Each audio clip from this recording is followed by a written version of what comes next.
Hello বন্ধুরা, welcome back to Nasima's cooking recipe. আজ আবারও চলে এলাম নতুন আরও একটি রেসিপি নিয়ে আপনাদের সামনে। আজকের করে দেখাবো খুবই সহজ একটি রেসিপি, আলু দিয়ে ডিমের ঝোল। আমরা কম বেশি সবাই এই রেসিপিটি বানাতে পারি। যখন হাতের কাছে কিছু থাকে না, চটপট কিন্তু এটা আমরা বানিয়ে নিতে পারি। তাহলে চলুন রেসিপিটি দেখে নেওয়া যাক। প্রথমেই এখানে আমি কয়েকটি ডিম সেদ্ধ করতে বসিয়ে দিয়েছি। ডিমটাকে আমি 10 মিনিট সেদ্ধ করে নেব। এখন গ্যাসে কড়াই বসিয়ে দিয়ে দিলাম সাদা তেল, আর এর মধ্যে দিয়ে দিচ্ছি আমি একদম 1 চিমটি হলুদের গুঁড়ো। দেওয়ার পরে যে ডিমগুলো সেদ্ধ করেছিলাম ওগুলোকে আমি ডিমের খোসাগুলো ছাড়িয়ে এখানে দিয়ে দিয়েছি। তো ডিমগুলোকে এখন একটু সময় ফ্রাই করে নিচ্ছি, খুব বেশি ফ্রাই করব না, তাহলে ডিমের ওপরের অংশটা খুব শক্ত হয়ে যাবে, খেতে ভালো লাগবে না। এখন ডিমগুলো উঠিয়ে নিয়ে ওই একই কড়াইতেই দিয়ে দিচ্ছি আমি কিছুটা সেদ্ধ করা আলু। আলুগুলোকে একটু ওই তেলের মধ্যে উল্টে পাল্টে ভেজে নিচ্ছি। আলুগুলোকে এবার তুলে নেব। দিয়ে ওই একই কড়াইতেই আমি 1 চামচ তেল দিয়ে দিয়েছি। দিলাম পেঁয়াজ কুচি। পেঁয়াজটাকে আমি একদম মিহি কুচি করে নিয়েছি, আপনারা চাইলে পেস্টও করে দিতে পারেন। তো কিছুক্ষণ পেঁয়াজটাকে একটু নাড়াচাড়া করে পেঁয়াজটা হালকা সফট করে নিচ্ছি। পেঁয়াজটা সফট হয়ে গেলে দিয়ে দিচ্ছি 1 চামচ আদা রসুনের বাটা।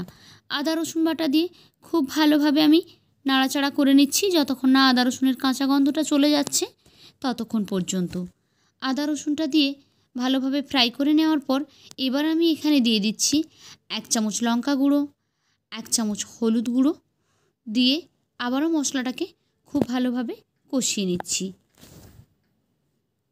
মশলাটা যাতে পুড়ে না যায় তার জন্য অল্প একটু জল এখানে ব্যবহার করলাম। এবারে অপেক্ষা করব মশলা থেকে যতক্ষণ না তেল ছাড়তে শুরু করে ততক্ষণ পর্যন্ত। তো দেখুন মশলাটা মোটামুটি কষানো হয়ে গেছে, মশলা থেকে তেলও ছেড়ে দিয়েছে। এবারে ফ্রাই করে রাখা আলু আর ডিমটাকে এখানে দিয়ে দিলাম। এবার কিছুক্ষণ একটু নাড়াচাড়া করে নিচ্ছি, খুব বেশি সময় কষাতে হবে না, যেহেতু আলু আর ডিম আগে থেকে সেদ্ধ করা আর মশলাটাও কষানো। তাই একটু সময় নাড়াচাড়ার পরে আমি এখানে দিয়ে দিচ্ছি পরিমাণ মতো জল। যে যেমন গ্রেভি রাখতে চান সেই অনুযায়ী জলটা দিয়ে নেবেন। এবারে দিয়ে দিচ্ছি আমি স্বাদ অনুযায়ী লবণ। এখন এটাকে ঢেকে আমি 6-7 মিনিট মতো রান্না করব। তো ফিরে এলাম 7 মিনিট পরে। দেখুন আমার রান্নাটা একেবারে কমপ্লিট হয়ে গেছে। এবারে আমি এর ওপর থেকে অল্প করে ধনেপাতা কুচি ছড়িয়ে দেব।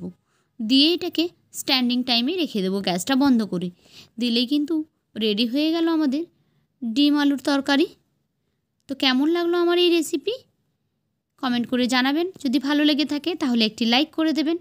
আর যারা আমার চ্যানেলে ভিডিওটি প্রথমবার দেখছেন তাদের কাছে অনুরোধ করছি চ্যানেলটিকে সাবস্ক্রাইব করে বেল আইকনে ক্লিক করে নোটিফিকেশান অল করে দেবেন।